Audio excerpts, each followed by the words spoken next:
The Galactic Council had ruled the known universe for 12,000 years. It was made up of 47 different alien species who had learned to live together in peace. They solved problems through talking and trade. Sometimes they showed their military strength to keep order. But in all those thousands of years, the Council had only given 3 warnings about dangerous species. The third warning was about humans.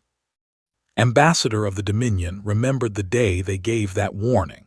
He was young then, just a junior helper watching the senior leaders argue for 6 long days about a small blue planet far away from the center of the galaxy. The humans had just discovered how to travel faster than light. They had stumbled into the galactic community like small children walking into a room full of adults. The warning was simple and clear. Do not make humans angry. Do not trap them in corners. Do not threaten their children or their home planet. The Council had watched humans for 200 years before talking to them. What they saw made even the oldest members feel worried. Here was a species that had split the atom and used it to kill their own kind. Here was a species that had almost destroyed their own planet through carelessness. Then somehow, against all odds, they had saved themselves from extinction. Their entire history was written in blood and fire, but it was also written in beautiful poetry and great sacrifice for each other. The collective ignored this warning completely. High Commander stood before his war council on the flagship called Inevitable Victory. His body was covered in hard shell like an insect, and it shined under the bright lights of the bridge. They were conquerors by nature. They had taken over 18 civilizations in the past 3,000 years. Their military plans were perfect. Their technology was better than most. Their numbers were huge. The Council has become weak and soft, said. His mouth parts clicked together with anger. They give warnings about primitive creatures who have barely learned to travel between stars. The humans control only 17 colony worlds. We control 400.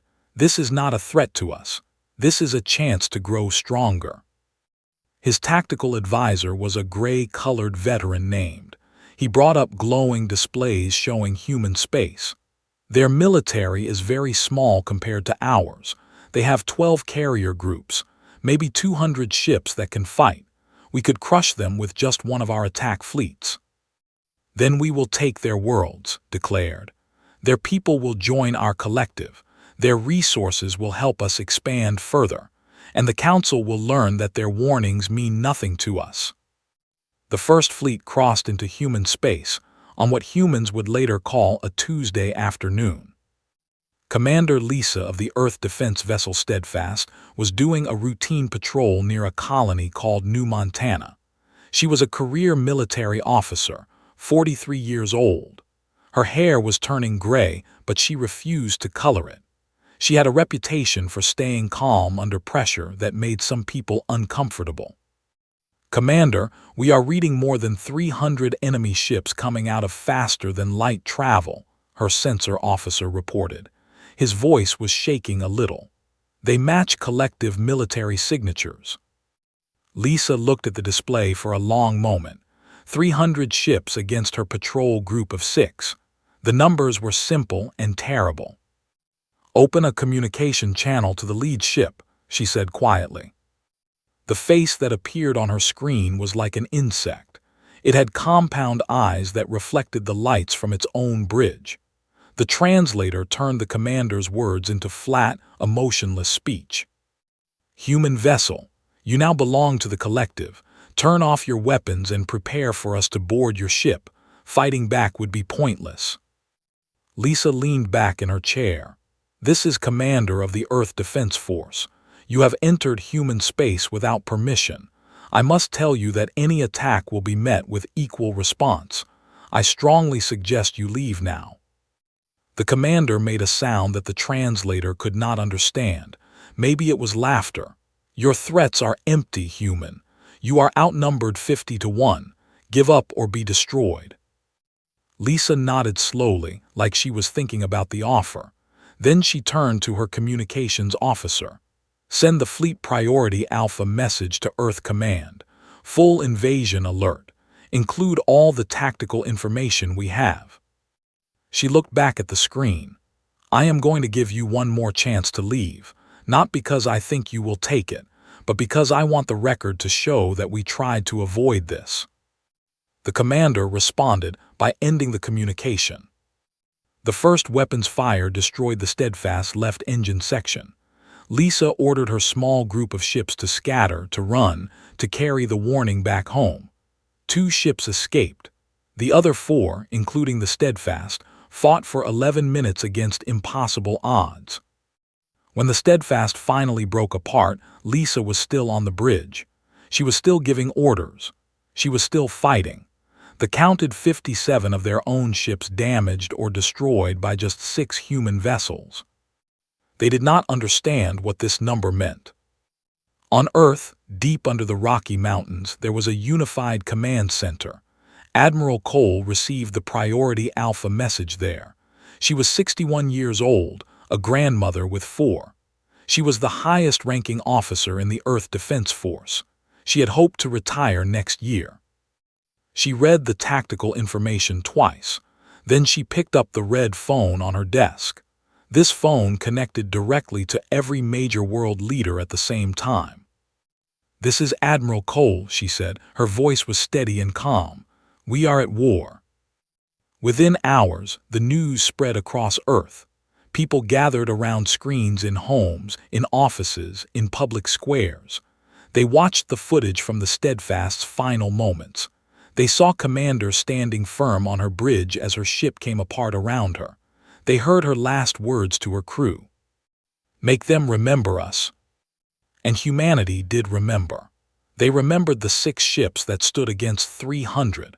They remembered the 11 minutes of impossible courage. They remembered Lisa and every member of her crew who died that day so that Earth could be warned. They thought they had won an easy first victory. They thought they had shown humanity how weak they were. They thought the war would be over in months. They were very, very wrong. Across Earth, something ancient woke up in the human spirit.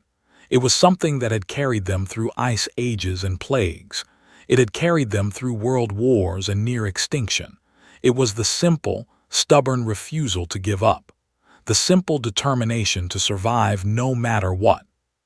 The head poked a sleeping giant, and now that giant was opening its eyes.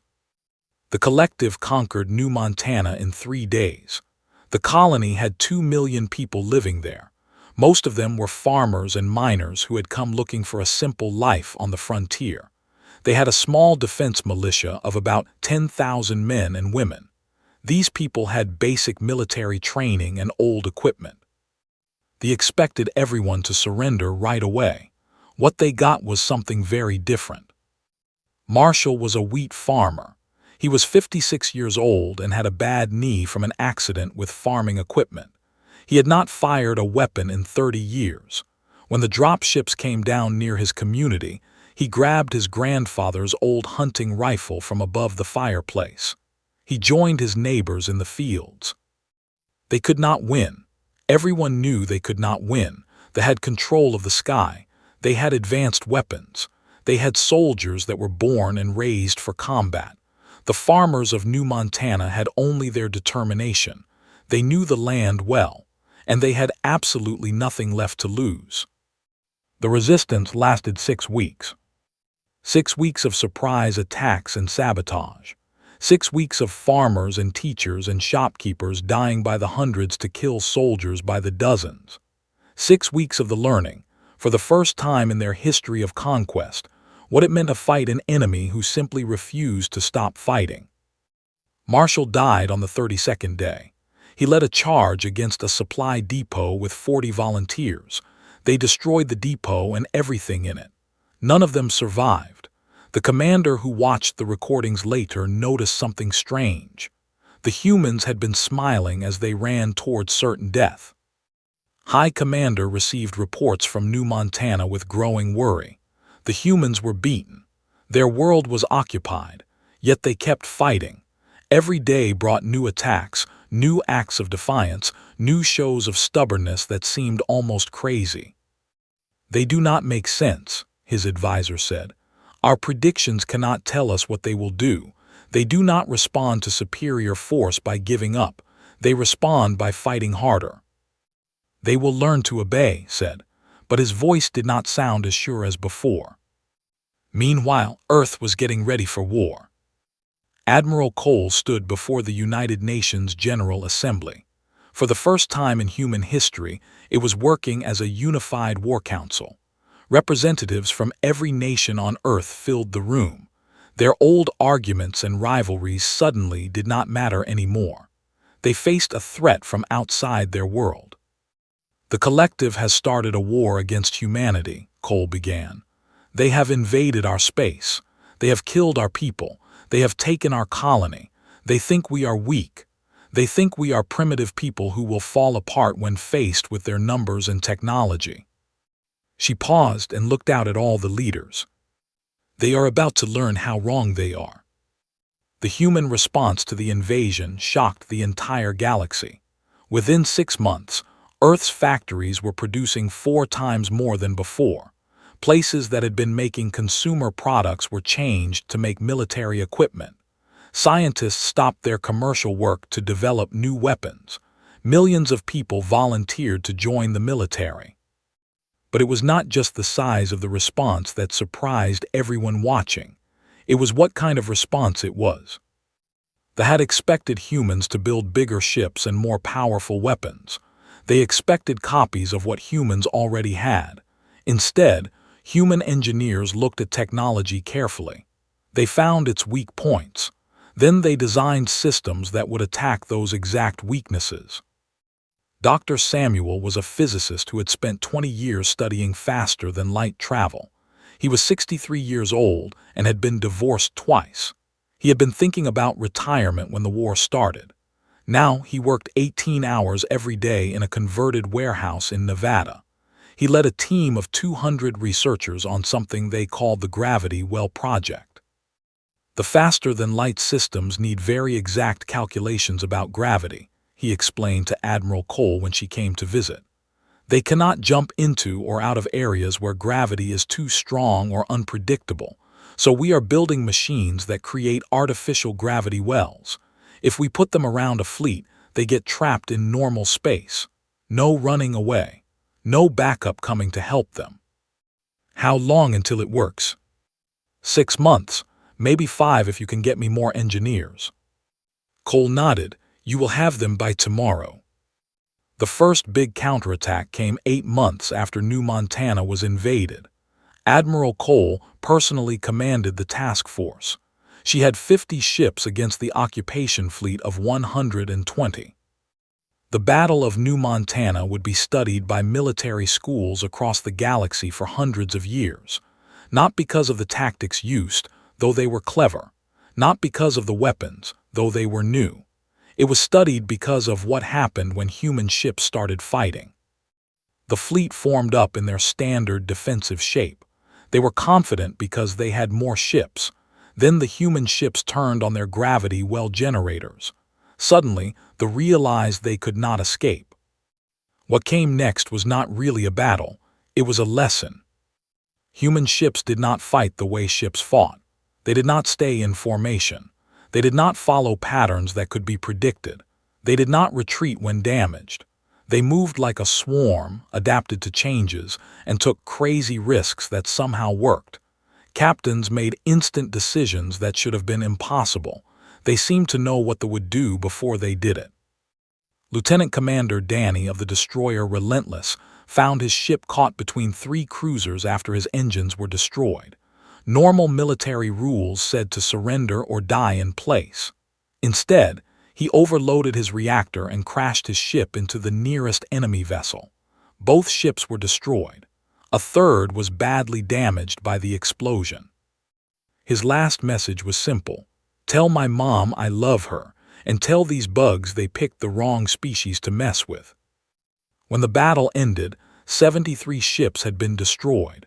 22 had surrendered when their command structure fell apart.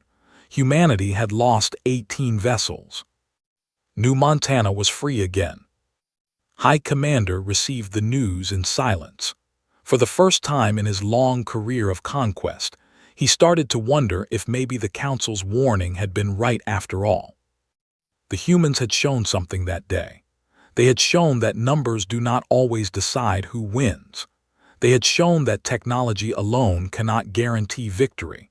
Most importantly, they had shown that a species fighting for survival will do things that make no logical sense to an outside observer.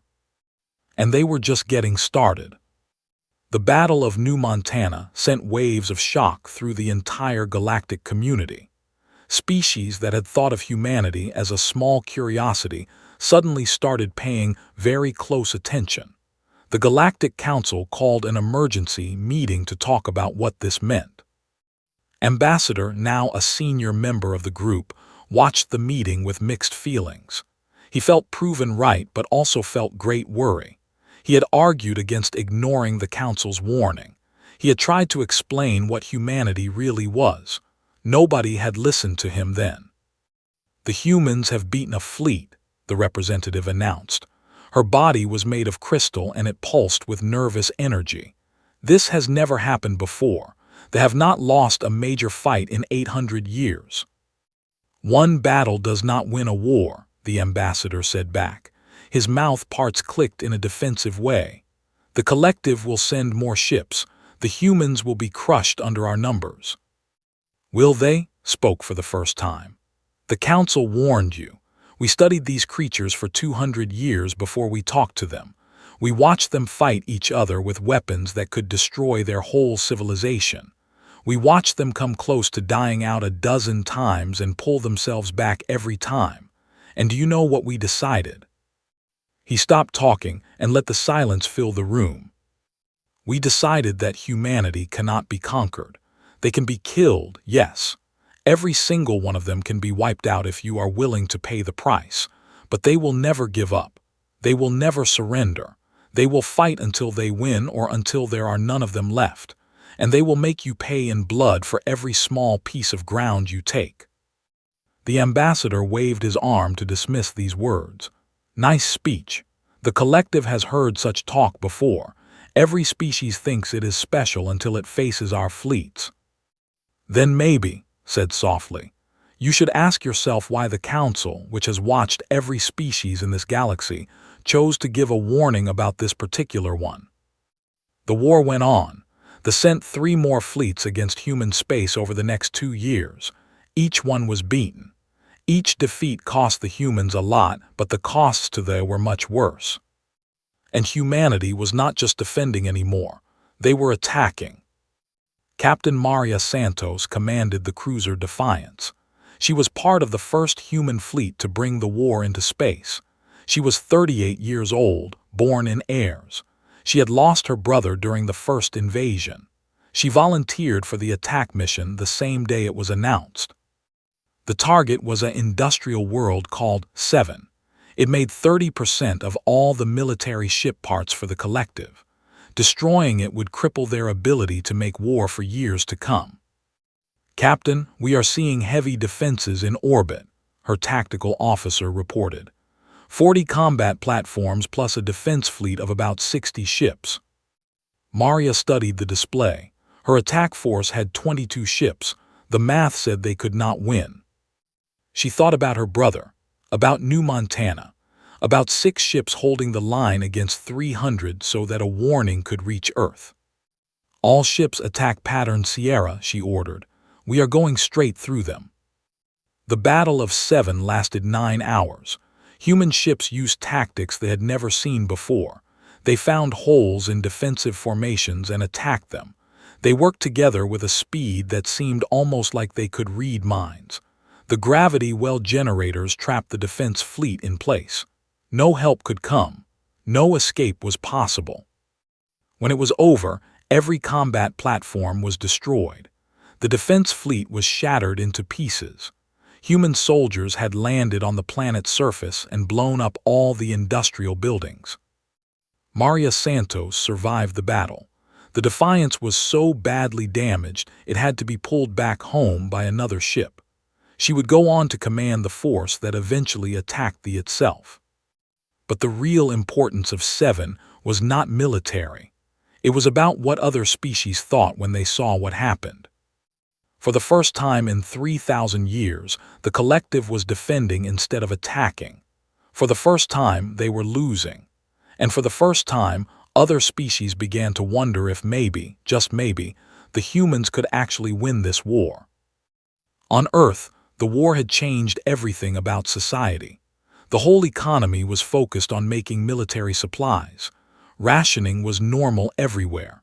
Every adult who could work contributed to the war effort somehow.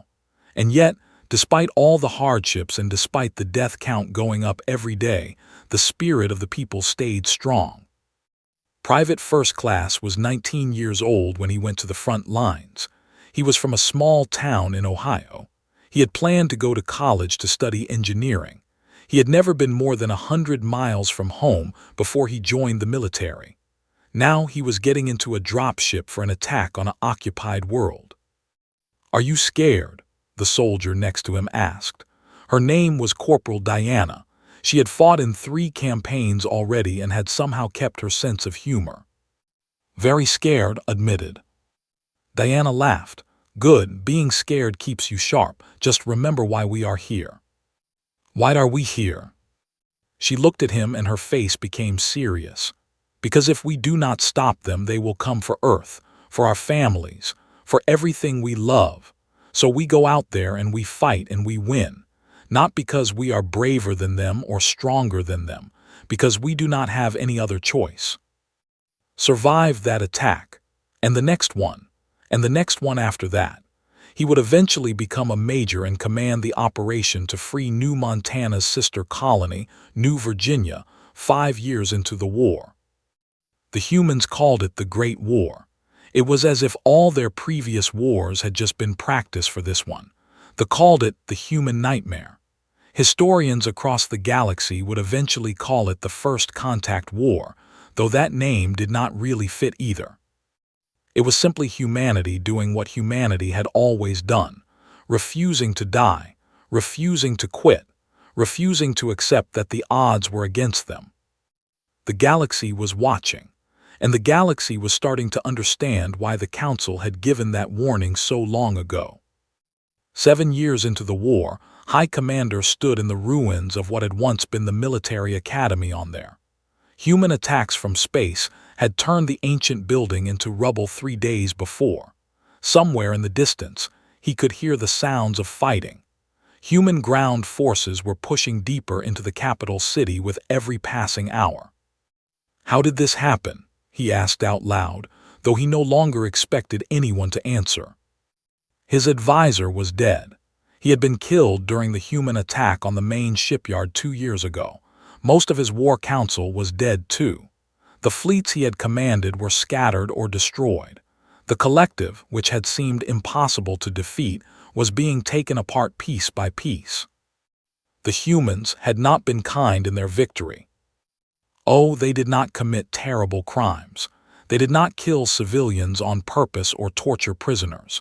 In many ways, they treated defeated enemies better than they had treated the species they had conquered over the years. But they were thorough in everything they did. They never stopped pushing forward, and they did not quit until the job was done. Every world they had taken from humanity was freed. Every military base was destroyed. Every fleet was hunted down and forced to fight. The humans fought with a cold efficiency that felt more frightening than hot anger would have been. Admiral Cole, now 71 years old and still commanding from the front lines, had personally accepted surrender from 12 sector commanders. Each time, she offered the same terms: complete surrender with no conditions, give up all weapons, pay back the human colonies that had been occupied for all the damage done to them. "You could have stopped this from happening," she told the governor of the Outer Rim territories after he surrendered. "The Council warned you. We warned you. All you had to do was leave us alone." "We thought you were weak," the governor replied. The translator made his words sound flat and empty. "Your numbers were small. Your territory was limited. Our predictions said the campaign would take 6 months at most." Cole shook her head slowly. "Your predictions were based on how other species fight. You never understood that humans do not fight to win. We fight to survive. And there is nothing we will not do, nothing we will not give up, nothing we will not endure to make sure we survive." The governor was quiet for a long time. "I understand that now." On the watched human soldiers moving through the streets below his position. They were not conquering in the way understood conquest. They were not absorbing the population into their collective. They were simply there, occupying, making sure everyone followed the rules. He had received the surrender terms that morning. The collective would be broken up and dissolved. Military power would be reduced to only what was needed for self-defense. Money and resources would be paid to humanity over the next 100 years as repayment for the war, and they would have to officially admit that they had broken galactic law and ignored the Council's warning. It was humiliating beyond words. It was devastating to everything they had built, and it was still far better treatment than they had given to the species they had conquered over thousands of years. "We were fools," said to no one. "The Council told us what they were. We did not listen." He thought about the reports he had read over the years of war. The farmer on New Montana who had led a charge against a supply depot with a hunting rifle. The captain who had crashed his ship into a cruiser rather than surrender. The millions of humans who had volunteered for military service knowing they would probably die. An entire species that had looked at an enemy force 50 times bigger than them and simply said no. For the first time in his long life, felt something like respect for a defeated people. Though defeated was not really the right word here. They had not defeated humanity. Humanity had broken against their own stubborn will, the way ocean waves break against a stone cliff over time. The formal surrender was signed 3 weeks later. High Commander was not there for the ceremony. He had taken his own life 2 days after human troops entered the capital city. His final message was sent to the Galactic Council. It was simple and short. "The Council was right, we should have listened." The entire galaxy watched the end of the collective with a mix of wonder and fear. Wonder at what humanity had done against odds that should have been impossible. Fear at what this meant about the young species that had stumbled onto the galactic stage. In the council chambers, Ambassador spoke to the assembly once more. "Let what happened to be a lesson to everyone," he said. "Humanity is not our enemy. They do not want to conquer other species or rule over them.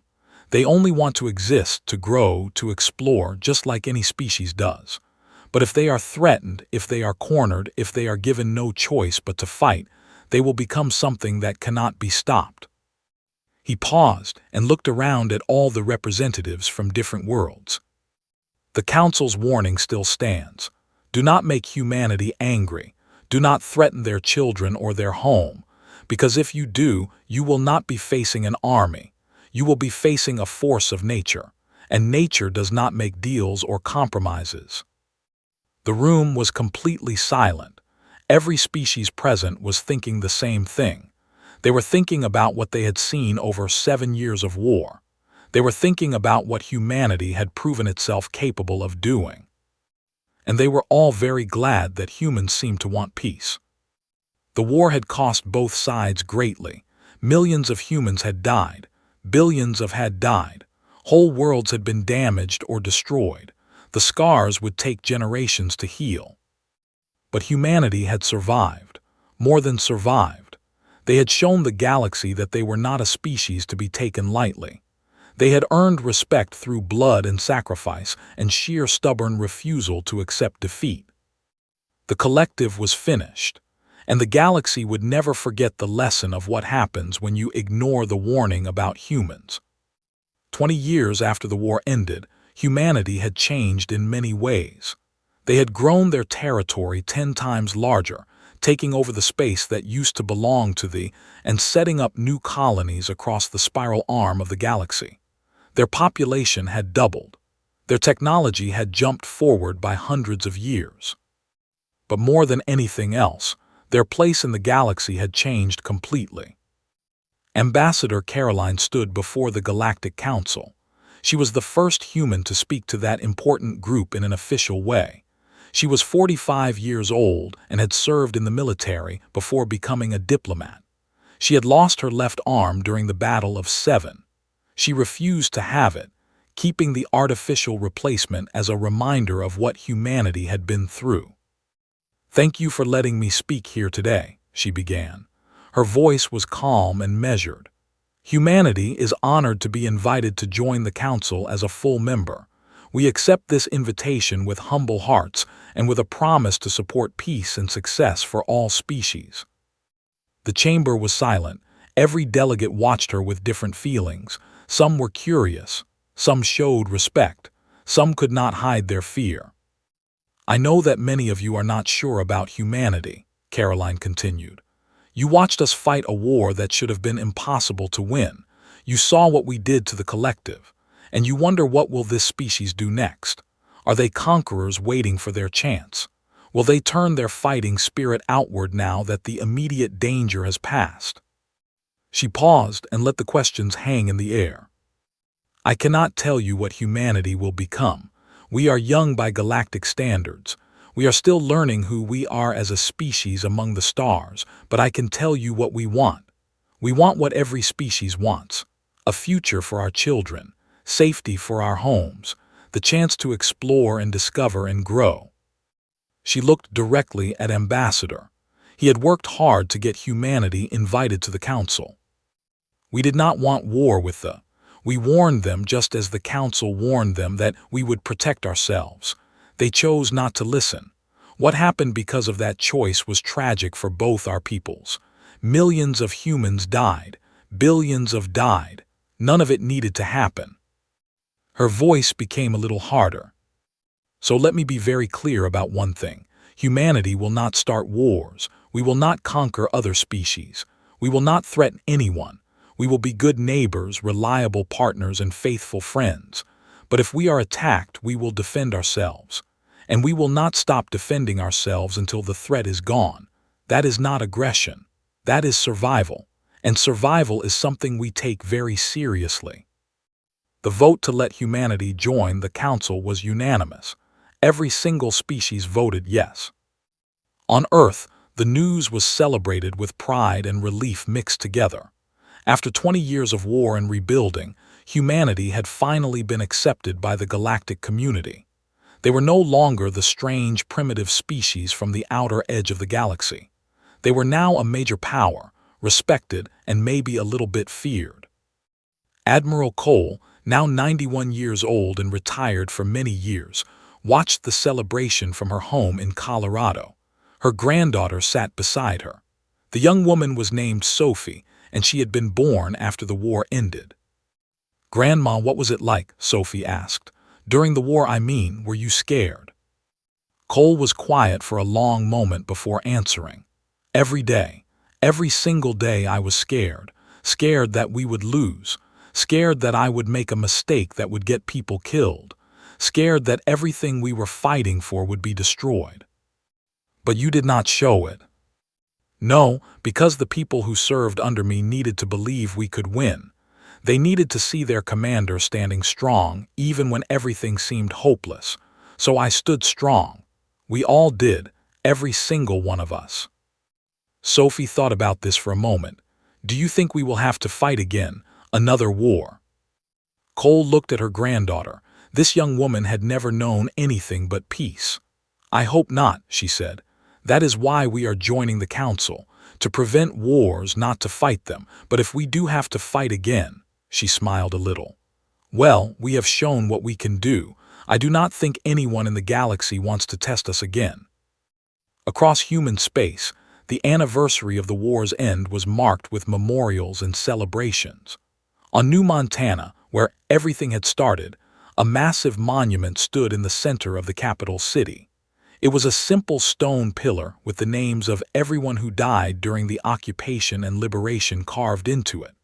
Marshall's name was near the top of the list. At the bottom of the monument, 3 words were carved in letters 10 feet tall. "We remember everything." The Galactic Council's warning about humanity was never taken back. If anything, it was made even stronger after the war. But it was no longer just a warning about a dangerous species. It was a statement of fact about a people who had proven what they were capable of. They could destroy when they had to. They could also show remarkable self-control when the fighting was over. Humanity had been tested in the worst way possible. They had come out stronger. They had faced the real possibility of extinction and refused to accept it. They had been underestimated and dismissed and attacked without any good reason. And they had survived everything thrown at them. That was the lesson the galaxy learned from the war between humans and, not that humanity was dangerous, though they certainly could be. Not that they were aggressive or loved fighting, though they could fight when they had to.